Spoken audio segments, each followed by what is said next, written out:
വടകര കാഫിർ സ്ക്രീൻഷോട്ട് കേസിൽ അറസ്റ്റിലായ ജിതിൻ ഭാസ്കറിനെ ചോദ്യം ചെയ്യാൻ കസ്റ്റഡിയിൽ വാങ്ങാൻ അന്വേഷണ സംഘം. വരും ദിവസങ്ങളിൽ കൂടുതൽ പേരെ ചോദ്യം ചെയ്യും. സംഘപരിവാർ ചെയ്യുന്ന പണിയാണ് സിപിഐഎം വടകരയിൽ ചെയ്തതെന്ന് മുഖ്യമന്ത്രി വി.ഡി. സതീശൻ വിമർശിച്ചു. അന്വേഷണത്തിൽ രാഷ്ട്രീയ താൽപര്യമെന്നാണ് ഡിവൈഎഫ്ഐയുടെ പ്രതികരണം. പ്രത്യേക അന്വേഷണ സംഘത്തിന്റെ പ്രധാന കണ്ടെത്തലുകൾ ഇവയാണ്. വ്യക്തികൾക്ക് പുറമെ 200 ഗ്രൂപ്പുകളിലേക്ക് സ്ക്രീൻഷോട്ട് പ്രചരിപ്പിച്ചിട്ടുണ്ട്.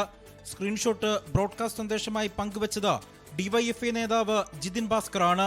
കൂടുതൽ ചോദ്യം ചെയ്താൽ മാത്രമേ ഉറവിടം സംബന്ധിച്ച് വ്യക്തതയുണ്ടാകൂ. ജിതിനെ ചോദ്യം ചെയ്താൽ കൂടുതൽ പേരുടെ അറസ്റ്റ് ഉണ്ടാകുമെന്നും അന്വേഷണ സംഘം. ആരാണ് കാഫിർ സ്ക്രീൻഷോട്ട് നിർമ്മിച്ചതെന്നും യഥാർത്ഥ ഉറവിടം എവിടെയാണെന്ന് കണ്ടുപിടിക്കലുമായിരുന്നു അന്വേഷണ സംഘത്തിന്റെ മുൻപിലുണ്ടായിരുന്ന പ്രധാന വെല്ലുവിളി. ഡിവൈഎഫ്ഐ നേതാവ് റിബേഷ് രാമകൃഷ്ണൻ റെഡ് എൻകൗണ്ടർ എന്ന ഗ്രൂപ്പിൽ പങ്കുവച്ചതായിരുന്നുവെന്നും ഇതിന്റെ യഥാർത്ഥ ഉറവിടം എവിടെ നിന്നാണ് എന്ന് കണ്ടെത്തുക അസാധ്യമാണെന്നുമുള്ള നിലയിൽ കഴിഞ്ഞ സർക്കാർ കേസ് അവസാനിപ്പിക്കുകയായിരുന്നു. മുൻ സർക്കാരിന്റെ കാലത്ത് അന്വേഷണം അട്ടിമറിക്കപ്പെട്ടെന്ന് ഷാഫി പറമ്പിൽ MP. അന്വേഷണം സത്യസന്ധമായി മുന്നോട്ട് പോട്ടെ. ഇത് സൃഷ്ടിച്ചവരെ കൂടെ കേരളീയ പൊതുസമൂഹത്തിന്റെ മുമ്പിൽ കൊണ്ടുവരണം. ഈ കാലതാമസം ആ സൃഷ്ടാവിനെ കണ്ടെത്തുന്ന കാര്യത്തിലെ തടസ്സമായി മാറണമെന്നാണ് പിണറായി വിജയന്റെ പോലീസും ആഗ്രഹിച്ചത്.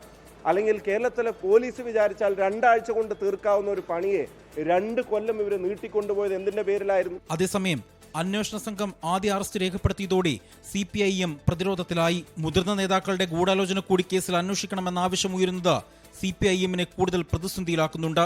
കൊല്ലുമ്പോൾ കൊടിസുനിമാരെ സംരക്ഷിക്കുന്നത് പോലെ തന്നെയാണ് വർഗീയത പറയുമ്പോൾ ഇവരെ പോലുള്ള ആളുകളെ ഡിവൈഎഫ്ഐയും CPM-ഉം സംരക്ഷിക്കുന്നത്. ഒറ്റ ഉത്തരവേ അതിനുള്ളൂ, ഒറ്റ കാരണമേ അതിനുള്ളൂ. ഉണ്ടാക്കിയത് അവരാണ്, നിർദ്ദേശം അവരുടേതായിരുന്നു, നേതൃത്വം അറിഞ്ഞിട്ടാണ്. അതേസമയം അന്വേഷണം നടക്കട്ടെ എന്നായിരുന്നു CPIM-ന്റെ പ്രതികരണം. ഞങ്ങളെ സംബന്ധിച്ചിടത്തോളം ഞങ്ങൾക്കൊരു വ്യാജ നിർമ്മിതിയുടെയും ആവശ്യമില്ല. അതിന് ഞങ്ങൾ പിന്തുണക്കില്ല. ഒരു തർക്കവും ഇല്ല.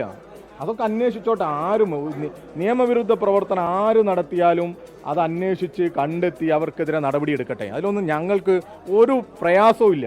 24 കോഴിക്കോട്.